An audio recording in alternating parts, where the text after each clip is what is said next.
Break के बाद आप सभी का स्वागत है। तो आज प्रधानमंत्री नरेंद्र मोदी ने बड़ी घोषणा की है। उन्होंने कहा कि 21 जून से पूरे देश में मुफ्त वैक्सीनेशन होगा। और आपको बता दें, जो 25% राज्य वहन कर रहे थे उसको भी अब केंद्र सरकार वहन करेगी। कुल मिलाकर एक बहुत बड़ी राहत राज्यों को, और राज्य भी लगातार इसकी डिमांड कर रहे थे। 18 साल से ऊपर के लोगों को मुफ्त में वैक्सीनेशन होगा। आपको बता दें, अपडेट ये कि 23 करोड़ से ज्यादा वैक्सीन के डोज अभी तक लग चुके हैं। पीएम की ये बड़ी बातें आपको बता रहे हैं। सभी लोगों को मुफ्त में अनाज मिलेगा और ये दिवाली तक सिलसिला चलता रहेगा। 21 जून का डेट चुना गया है। राज्यों के वैक्सीनेशन का खर्च केंद्र उठाएगा। वैक्सीनेशन की पूरी जिम्मेदारी केंद्र सरकार की होगी। और हमारे संवाददाता जबलपुर से प्रतीक मोहन अवस्थी और रायपुर से अवधेश मिश्रा लगातार जुड़े हुए हैं। अवधेश, हमने टीएस सिंहदेव को सुना, वो कह रहे थे कि जो 25% निजी हॉस्पिटल के लिए बात कही जा रही है उसको 10% करते तो बात कुछ और होती। बिल्कुल, देखिए, जिस ऐलान के बाद देश भर में चर्चाएं हो रही है तो संभवतः छत्तीसगढ़ में कांग्रेस शासित राज्य है तो यहाँ भी उसके मायने मकसद निकाले जाएंगे। 25% अगर निजी अस्पतालों को दिया जाता है तो संभवतः जो लोग सक्षम होंगे या जो लोग सरकारी केंद्रों पे लाइन न लग के निजी अस्पताल में शुल्क वहन करके वैक्सीन लगवाना चाहेंगे वो लगवा सकते हैं। लेकिन सबसे बड़ा सवाल ये है कमर कि टीएस सिंहदेव दरअसल वैक्सीन की उपलब्धता पे चिंता जता रहे हैं। जिस तरह से प्रोडक्टिविटी है, जिस तरह से वैक्सीन का उत्पादन है, उस अनुपात में राज्यों को कितना मिलेगा एक बड़ा सवाल बना हुआ है। और ऐसे में अगर 25% निजी अस्पतालों को जाता है तो संभवतः राज्य के कोटे से कटौती होगी। तो ये तमाम तरह के गुणागणित तब तक चलेंगे जब तक केंद्र के द्वारा वैक्सीन की डोज को तय नहीं कर दिया जाएगा कि छत्तीसगढ़ में कितना दिया जाएगा और मुख्य राज्यों में कितना दिया जाएगा। तब तक इस तरह से गुणागणित चलते रहेंगे। लेकिन सबसे बड़ी बात यह है कि पीएम मोदी के ऐलान के बाद निश्चित तौर पे छत्तीसगढ़ में एक बड़ी राहत की खबर निकल के आई है, क्योंकि 18 से 44 साल के वैक्सीनेशन पे छत्तीसगढ़ कहीं ना कहीं काफी पीछे दिखाई पड़ रहा था वैक्सीनेशन की उपलब्धता ना होने की वजह से।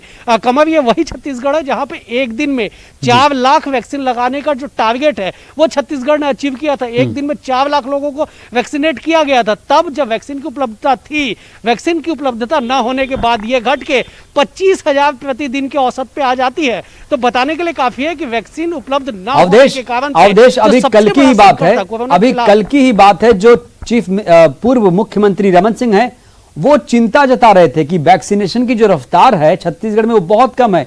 इसको लेकर वो परेशान थे।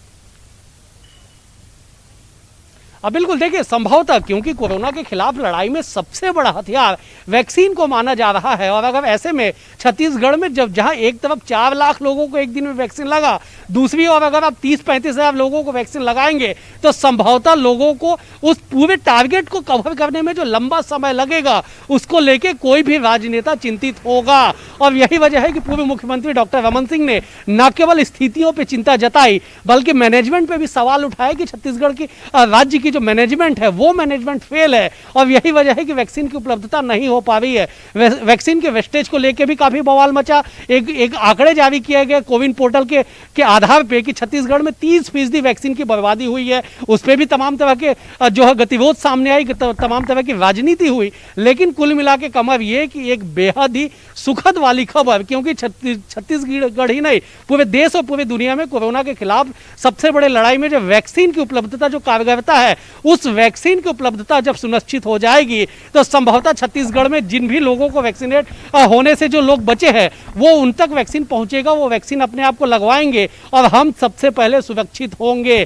क्योंकि जिस तरह से लगातार एक छत्तीसगढ़ में अभियान चलाया गया कि लोग वैक्सीनेशन लगवाए, लोग वैक्सीन लगवाए, लेकिन बावजूद उसके भ्रम की स्थितियां बनी रही। गांव के हालात कुछ और रहे कि लोग जो वैक्सीन के लिए लोगों को जाके जागरूक करने की कोशिश करते थे उनसे मारपीट तक की स्थिति छत्तीसगढ़ में निर्मित हुई, उन्हें भगा दिया गया गाँव से, तो कम से कम वैक्सीन की उपलब्धता होगी। तो इस तरह के भ्रम टूटेंगे जब अधिक वैक्सीनेशन सेंटर होंगे, क्योंकि आज भी वैक्सीनेशन सेंटर पे जब 18 से 44 साल वालों के लिए वैक्सीन की उपलब्धता होती है और जब लोग पहुंचते हैं तो सैकड़ों लोगों की लाइन लगती है वैक्सीन लगवाने के लिए। सवाल यह है कि आप तमाम जगह पे सोशल डिस्टेंसिंग की बात कहते हैं, लेकिन वैक्सीनेशन सेंटर पे जहां पे वैक्सीन लगना है, जहां पे लोगों को कोरोना के प्रति सुरक्षित होना है, वहां लोग चिपक के लाइन लगाते हैं। तो कम से कम वैक्सीन की उपलब्धता होगी, सेंटर बढ़ेंगे तो ये स्थितियां नहीं होगी और लोगों को राहत निश्चित तौर पे मिलेगी।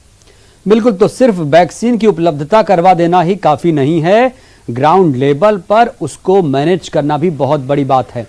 जबलपुर चलते हैं, प्रतीक जुड़े हैं। प्रतीक, जो अवधेश कह रहे हैं कि ग्रामीण इलाकों में हालात तो इतने बुरे हैं कि लोगों में भ्रम की स्थिति है, तो जागरूकता अभियान जो है वो किस तरह से चल रहा है और क्या भ्रम अब टूटेगा? क्योंकि अब तो लोगों को जागरूक होना पड़ेगा, क्योंकि वैक्सीनेशन ही आखिरी इलाज है इस कोरोना का।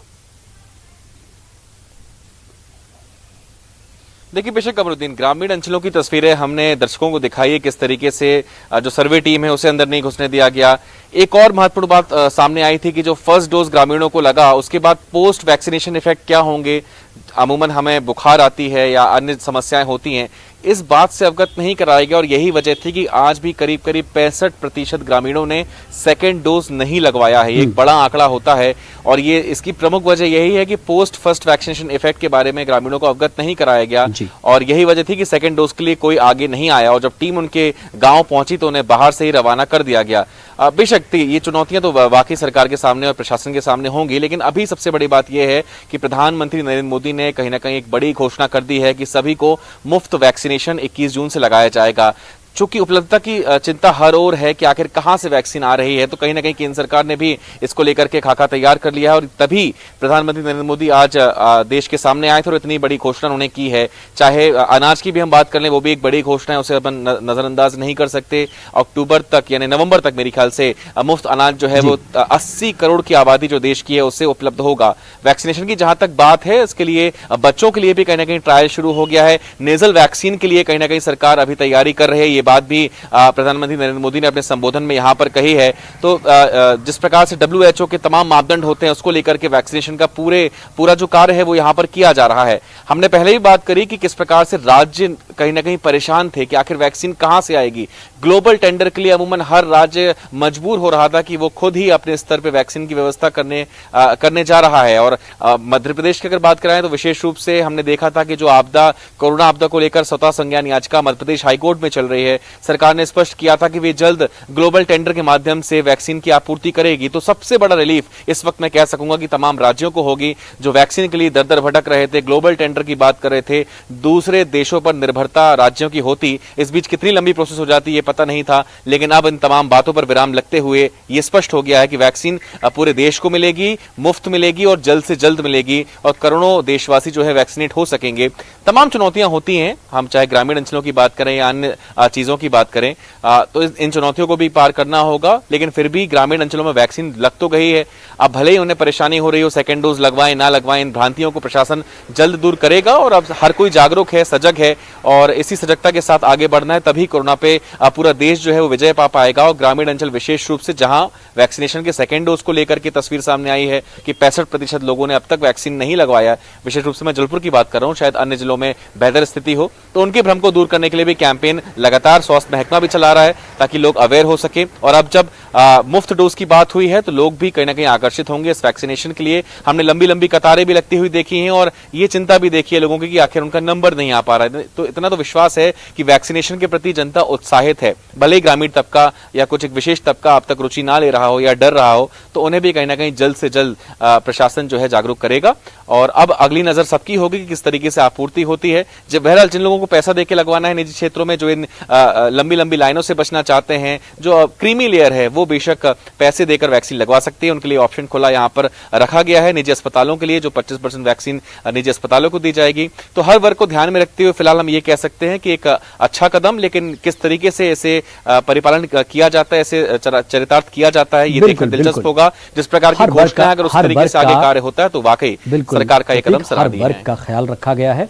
हमारे संवाददाता इंदौर से विकास भी जुड़े हैं। विकास, इंदौर तो काफ़ी कहते हैं कि मिनी मुंबई है, वहाँ पे तो जागरूकता की कोई कमी नहीं होगी, हर कोई लालायित होगा टीकाकरण के लिए। वहाँ पे वैक्सीनेशन की स्थिति क्या है? जी बिल्कुल कमल, अगर बात की जाए तो जैसे बीते दिनों का मैंने जिक्र किया, सिर्फ शनिवार की अगर बात की जाए तो अब तक का रिकॉर्ड उस दिन दर्ज किया गया। 75,000 वैक्सीन एक ही दिन में लगाए गए, जिसमें दोनों टीके अलग अलग थे, ग्रामीण इलाके और शहरी इलाकों का अलग अलग रिकॉर्ड था। तो कुल मिला के एक ही दिन में 75,000 वैक्सीनेशन होना ये अपने आप में रिकॉर्ड की बात होती है। हालांकि जिस प्रकार से इंदौर शहर की बात की जाए तो बेहद जागरूक शहर है, यहाँ के लोग बहुत ज्यादा जागरूक हैं, खुद बढ़ चढ़कर सरकार के योजनाओं में हिस्सा लेते हैं और मदद भी करते हैं। ग्रामीण इलाकों की बात की जाए तो आसपास के लगे हुए ग्रामीण इलाकों में भी लगातार जागरूकता को लेकर अभियान सरकार की तरफ से चलाए जा रहे हैं। वहीं इसी का असर भी है कि लोग इसमें बढ़ चढ़कर हिस्सा ले रहे हैं। हालांकि इससे पूर्व में कुछ एक इंदौर के आसपास के जो बाहरी इलाके हैं, जो दूसरे जिलों से सटे हुए हैं, वहां जरूर कुछ एक चीजें सामने निकल कर आई थी, जिसमें कहीं ना कहीं विरोध जैसा की शुरुआत थी। लेकिन लगातार सरकार के माध्यम से ये इस तरह के जागरूकता अभियान चलाए गए कि जिसको लेकर अब लोग जागरूक हैं और टीकाकरण करवाने को लेकर के लगातार अपने प्रयास कर रहे हैं। हालांकि ये अब टीका को लेकर और राहत भरी बात सरकार की तरफ से निकल कर आई है, केंद्र सरकार की तरफ से, कि अब आपको बहुत ज्यादा बिल्कुल, तो जिस तरह से इंदौर जागरूक है उसी को धारण करते हुए, उसी का अनुसरण करते हुए लोगों को भी जागरूक रहने की जरूरत है, क्योंकि ये जीवन का सवाल है। जीवन बचाना है तो वैक्सीनेशन जरूर करवाना है और सारे भ्रम भ्रांतियों को तोड़ के आगे निकलना है, वैक्सीनेशन को जरूर अपनाना है। बहुत बहुत शुक्रिया आप तीनों का तमाम बातचीत के लिए, ग्राउंड रिपोर्टिंग के लिए। तो कुल मिलाकर 21 जून की तारीख याद रखिएगा, 2 हफ्ते का वक्त बचा है, वैक्सीनेशन, राष्ट्रीय वैक्सीनेशन की शुरुआत हो जाएगी। वक्त एक ब्रेक का।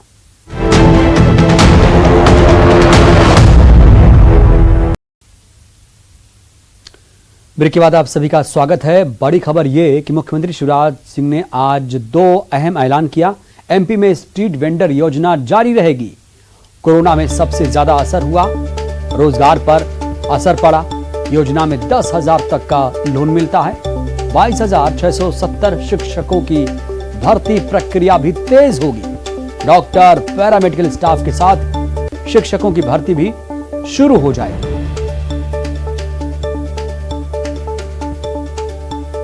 चाहे डॉक्टर्स हो, पैरामेडिकल स्टाफ हो, नर्सिंग स्टाफ हो, उसके पद भरे जा रहे हैं। तो दूसरी तरफ 22,670 जो शिक्षकों की भर्ती की प्रक्रिया रुक गई थी बीच में, उसको भी हमने तत्काल प्रारंभ कर दिया है, ताकि हम रिक्त पदों को भरकर शिक्षा की व्यवस्था को भी सुचारू कर सकें और हमारे नौजवान को रोजगार भी मिल सके।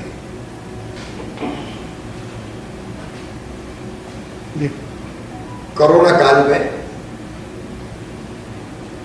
सबसे ज्यादा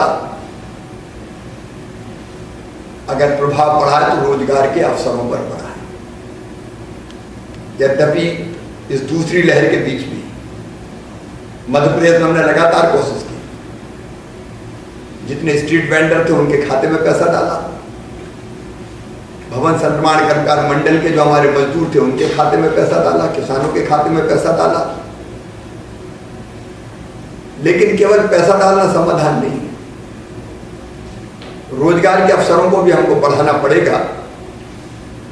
और इसलिए सरकार में आते ही हमने ये कोशिश प्रारंभ की थी कि एक तरफ स्वरोजगार की योजनाओं पर हम काम करें। इसलिए स्ट्रीट वेंडर योजना मध्य प्रदेश में लगातार जारी रहेगी और हम जो छोटे छोटे व्यवसायी हैं उनको 10,000 रुपए का बिना गारंटी का गारंटी सरकार लेगी और बिना ब्याज का लोन दिलाते रहेंगे, ताकि उनके कामकाज और उनकी आजीविका फिर से पटरी पर आ सके। तो इवनिंग एजेंडा में आज के लिए बस इतना ही, दीजिए इजाजत।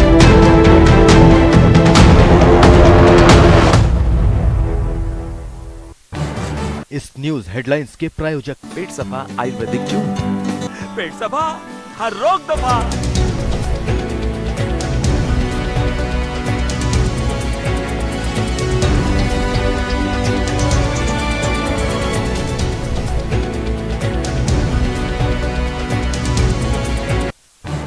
इस न्यूज हेडलाइंस के प्रायोजक पेट सफा आयुर्वेदिक जून, पेट सफा हर रोग दफा।